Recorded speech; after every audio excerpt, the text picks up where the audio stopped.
बच्चों, तुम लोगों की हिंदी की क्लास शुरू हो गई है और इस वीडियो के माध्यम से तुम लोग पूरे अपने होमवर्क को कर लेना, ठीक है। यह हिंदी पंखुड़ी का प्रश्नोत्तर है, ध्यान से इसको देखना है बेटा और आराम से सुंदर राइटिंग में फेयर कॉपी में लिखना है।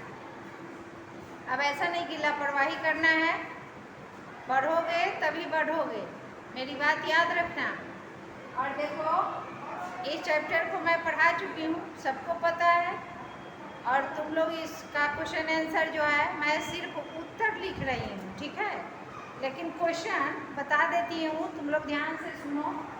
ये क्या है? सबसे पहला क्वेश्चन है, नेहरू जी ने अमूल्य वस्तु किसे कहा? तो देखो उत्तर यहाँ हम लिख दिए हैं कि नेहरू जी ने अमूल्य वस्तु किसे कहा।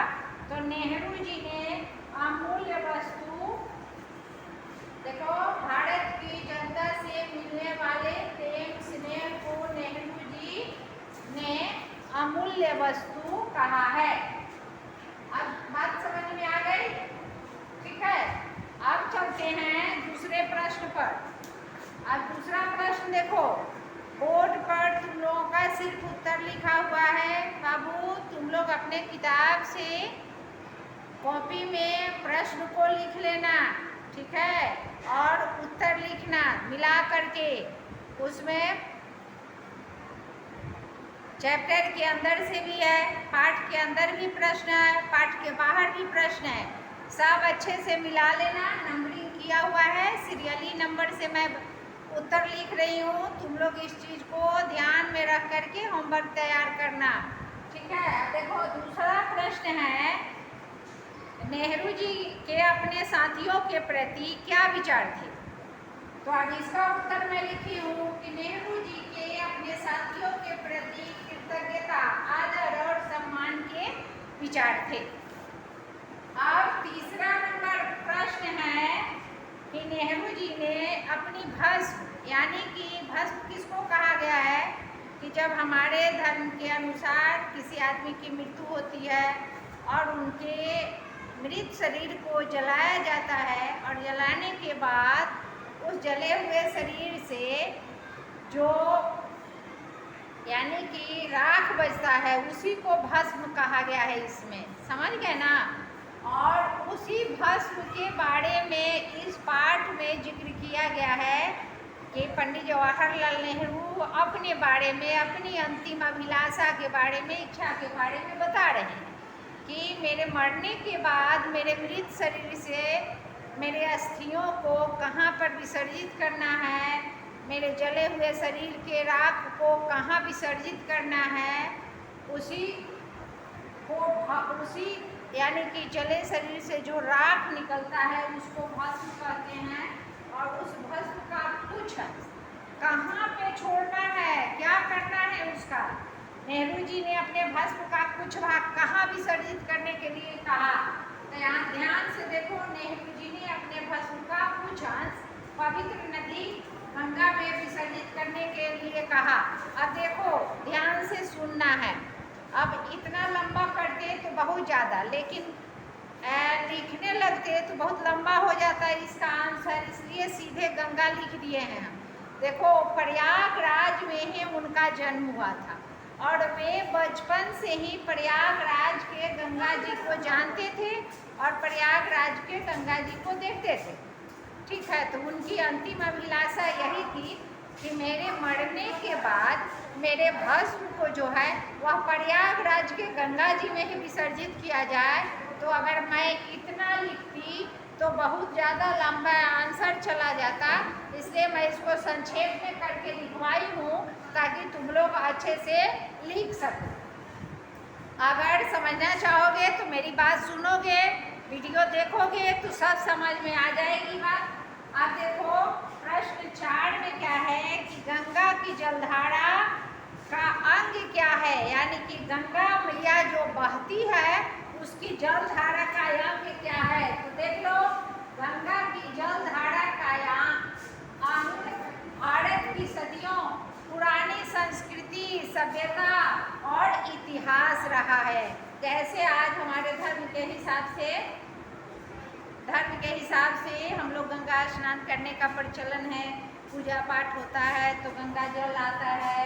हम लोग सबसे पहले गंगा जल से ही किसी अच्छे काम का शुरुआत करते हैं। जैसे हमारे यहाँ कोई भी पूजा हो, पाठ हो, किसी तरह का क्या कहलाता है महोत्सव हो, तो हम लोग सबसे पहले गंगा जल से ही अपने पर्व का यानी अपने त्यौहार का या अपने पूजा पाठ का शुरुआत करते हैं। आप प्रश्न 5 में चलते हैं, ठीक है। और प्रश्न 5 में कह रहा है नेहरू जी को हिमालय की कौन सी विशेषताएं याद आती हैं। आप देखिए, ऐसे कहने के लिए तो बहुत सारी बातें हो जाएंगी, लेकिन बहुत संक्षेप में लिख दिए हैं। डिटेल्स में अगर समझना चाहते हो तो मुंह से बोलकर मैं बताऊंगी कि देखो नेहरू जी को निम्नलिखित विशेषताएं याद आती हैं। अब जब वे अपने घर से घूमने के लिए निकलते थे तो वो पहाड़ों पर जाते थे, क्योंकि उनको प्रकृति का सौंदर्य बहुत पसंद था। और वे जब पहाड़ों पर जाते थे घूमने के लिए तो ठंड के मौसम में उन पहाड़ की चोटियों को बहुत गौर से देखते थे, क्योंकि ठंड के मौसम में उन पहाड़ की चोटियों पर बहुत बर्फ़ गिरा हुआ रहता था और उस बर्फ़ से उन पहाड़ों की चोटियाँ जो है बर्फ़ से ढकी हुई रहती थी। छोटे छोटे झीलों को देखते थे और जो पहाड़ से नदियाँ निकली थी उन नदियों को उन्होंने बड़े ही आकर्षित भाव से देखा करते थे और उसको अपने मन में बसाते थे। यानी कि वे नदियाँ ऐसी थी कि उनके मन को विभोर कर डालती। अब छठा में चलते हैं, हम लोग 6 नंबर क्वेश्चन देखते हैं। अब 6 में है नेहरू जी किन परंपराओं को छोड़ने की बात करते हैं। अब नेहरू जी किन परंपराओं को छोड़ने की बात कहते हैं।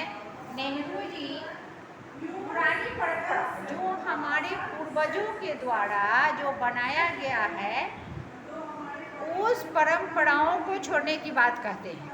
कि उनका कहना है कि उस पुराने परंपराओं से हमारे देश का विकास नहीं होगा, हम लोग पीछे चले जाएंगे। इसलिए अगर हमको आगे बढ़ना है, अपने देश को आगे बढ़ाना है, तो हम लोगों को नए तकनीक के साथ आगे बढ़ना चाहिए। अब इतना लंबा अगर आंसर लिख पाते तो आप लोगों को बहुत दिक्कत हो जाती। इसलिए एक बार वीडियो देख लेना और इस वीडियो के माध्यम से सब समझने का प्रयास करना कि नेहरू जी पुराने परंपराओं के खिलाफ क्यों थे। ऐसी बात नहीं कि उनको वो पसंद नहीं था, उनके मन में एक ही बात होती थी कि अगर पुराने परंपराओं को हम लोग ले करके चलेंगे, उस चीज़ को अपने जीवन में अपनाएंगे तो क्या है कि हमारा जो है विकास रुक जाए, हम लोग आगे बढ़ नहीं पाएंगे। यही कारण है कि नेहरू जी ने उन सब चीज़ों को बदलने का प्रयास किया और प्रयास किया कि बहुत चीज़ों में सफल भी रहे।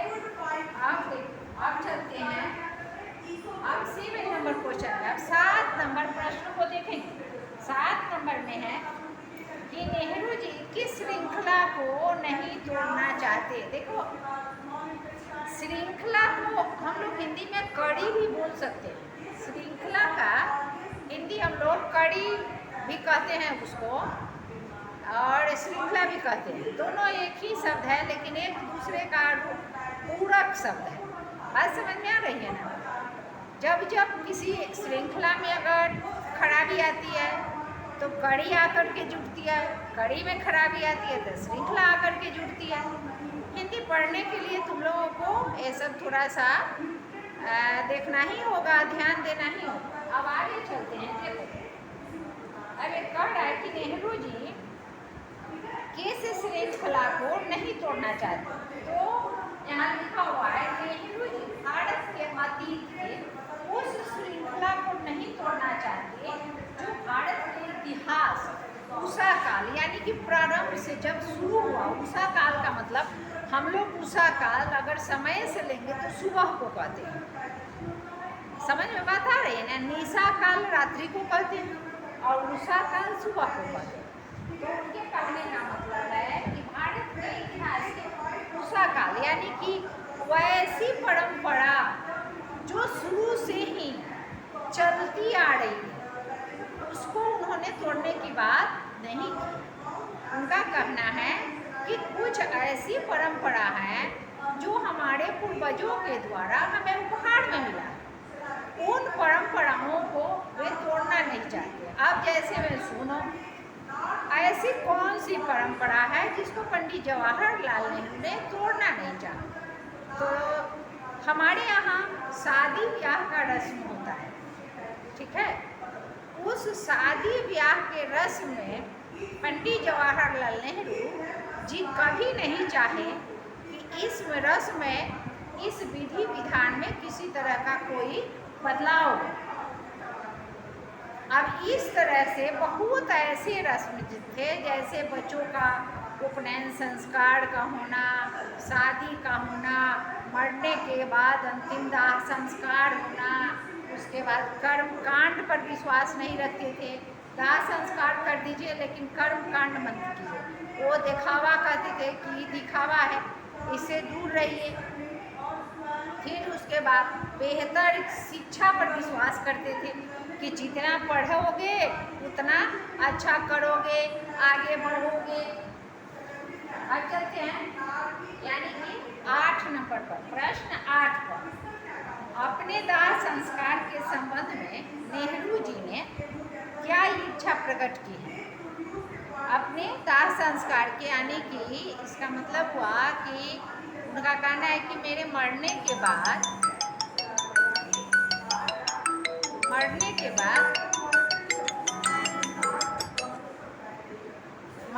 बाद जो है मेरे शरीर को क्या करना होगा उसके बारे में पूछ रहे हैं। तो आप लोग सुन लीजिए कि उनकी क्या मर्जी थी, कि उनके दाह संस्कार के बाद क्या करना है। अपने दाह संस्कार के संबंध में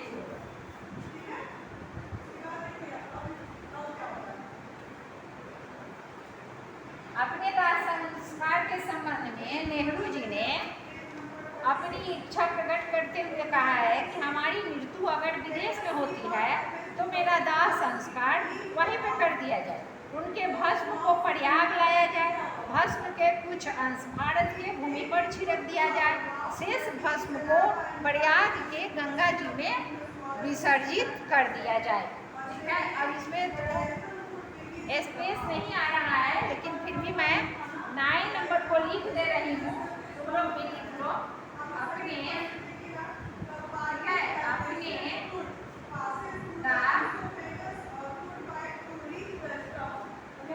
संस्कार के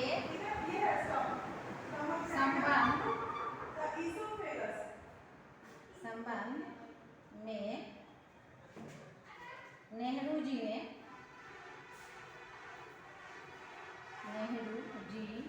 ने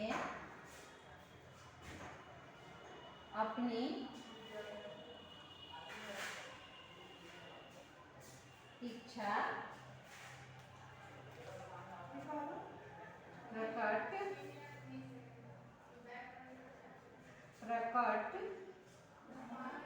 करते हुए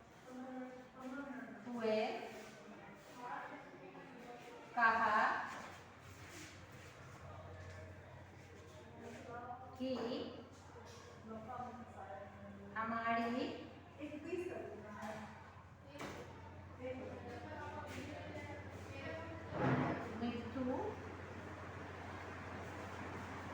अगर विदेश में होती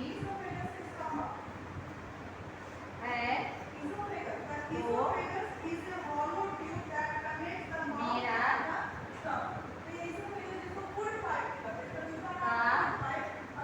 संस्कार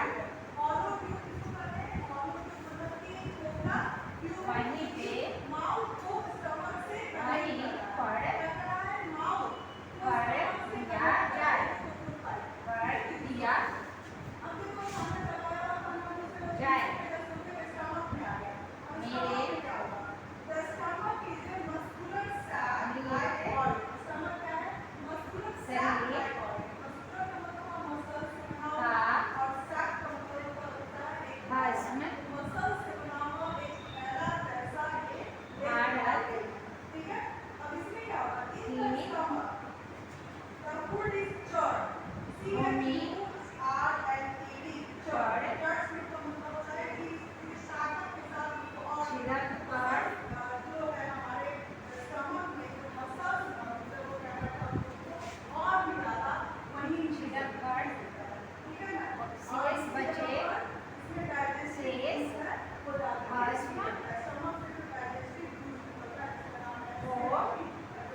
बच्चों, आज का तुम लोगों का हिंदी का क्लास यहीं पे ख़त्म होता है।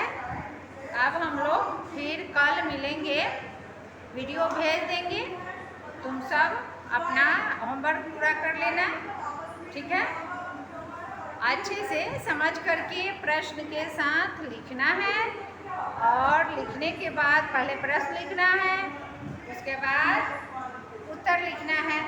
नंबरिंग खुद से देख करके सीरियली नंबर से जैसे किया हुआ है पाठ के अंदर से देखना है। पाठ के अंदर से क्वेश्चन नंबर 1, 2, 3 है, फिर दूसरे पाठ के अंदर से 3, 4, 5, 6, 7 है, और इसमें का और भी 2-3 क्वेश्चन जो बचा हुआ है अभ्यास का, वो फिर मैं बाद में बता दूंगी या भेज दूंगी फोटो, और तुम लोग अच्छे से कर लेना।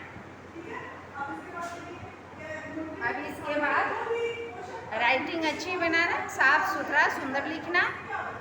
अब फिर हम लोग कल मिलेंगे, ठीक है। तब तक के लिए तुम लोग भी अपना आराम से काम करना, और मेरा भी अब काम खत्म होने जा रहा है।